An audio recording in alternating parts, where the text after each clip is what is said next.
When the sun didn't rise that morning, should have known the world was about to change, but at the time I blamed it on the thick monsoon clouds rolling over the horizon, burying the sky in a grayness so heavy it felt like the entire town was draped in wet cement, suffocating and hopeless. And as I stepped out of the creaking wooden door of our tiny house at the edge of Riverside Street, I could hear the familiar rumble of the early marketplace, a mixture of distant shouts, the clatter of metal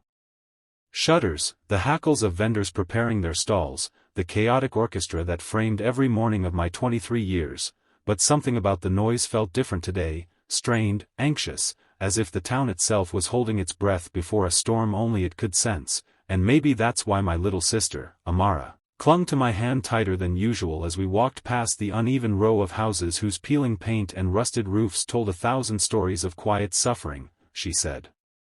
nothing at first, only pressed her thin fingers against mine, and I could feel how cold she was, how her bones seemed sharper under her skin ever since she had started skipping more meals so our mother and I could eat, though none of us ever ate enough anyway, not since father disappeared 3 years ago without a trace, leaving behind more questions than answers and a household that felt like a cracked bowl being held together by whatever fragile hope mother could muster. And as we passed by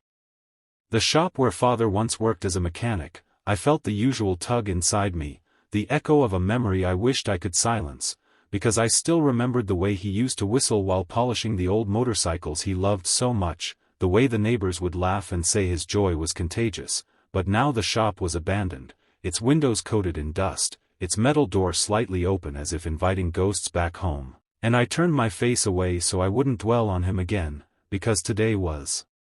supposed to be about finding work at the docks. The factory had promised new positions after the storm last month destroyed one of their larger loading cranes, and I had prayed all night that one of those positions would be mine, because our family's savings were stretched beyond breaking, and mother's cough had gotten worse, that dry rattling sound that made my heart twist every time she tried to hide it, insisting she was fine, that it was just the cold weather, even though everyone in this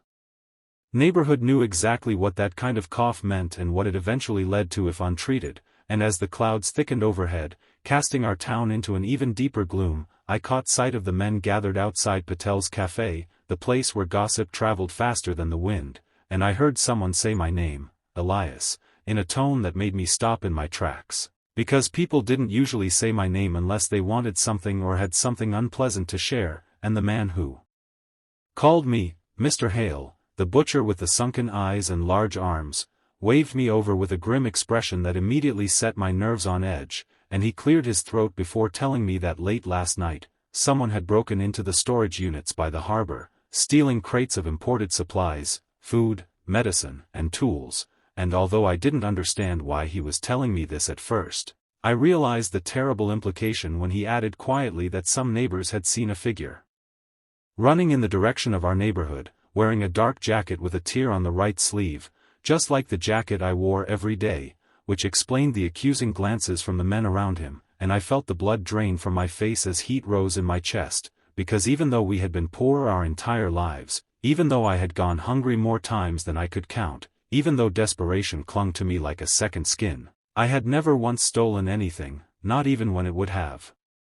been easy, not even when Amara cried from hunger, because father had always said a man who loses his integrity loses everything. And although father himself had vanished in a way that made some people whisper that maybe he had run from his responsibilities, I still clung to his words like a lifeline. But now here I was, standing in front of men who believed I was a thief, men who whispered about arrest, punishment, and consequences that could destroy what little remained of our lives, and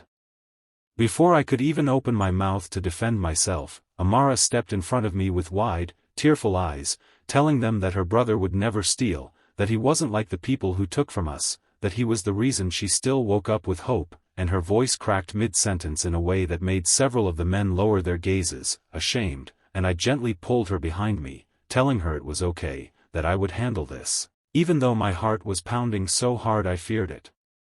might burst. But then, just as I was about to speak, another voice cut through the tension, the voice of Sheriff Rowan, the only man in the entire town who still believed in justice more than convenience, and he approached with narrowed eyes, examining me carefully before saying in a calm but firm tone that there had been no witnesses clear enough to accuse anyone yet, and that no one was to spread rumors without evidence. And although his presence eased some of the hostility in the air, I could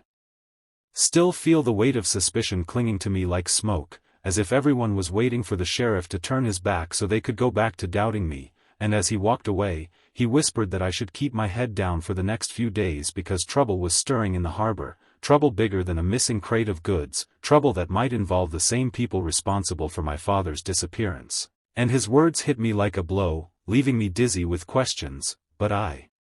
had no time to ask him anything because a sudden scream erupted from across the square, a scream so sharp and terrified that every person froze, and when we turned toward the source, we saw a young boy sprinting toward us, his clothes soaked, his face pale with terror, shouting that a ship had crashed near the docks, that people were trapped inside, that something terrible was happening near the harbor, and without thinking, I ran, abandoning every fear, every doubt, every shadow of suspicion. Because whatever nightmare awaited at the docks, I knew with absolute certainty that my life was about to change forever, that the quiet suffering of our existence was about to be shattered, that the storm hanging over our town was no longer just in the sky but had arrived on our shores, demanding to be faced. And as I raced toward the smoke rising in the distance, toward the screams, toward the unknown, I could only pray that whatever truth waited for me there would not be the kind that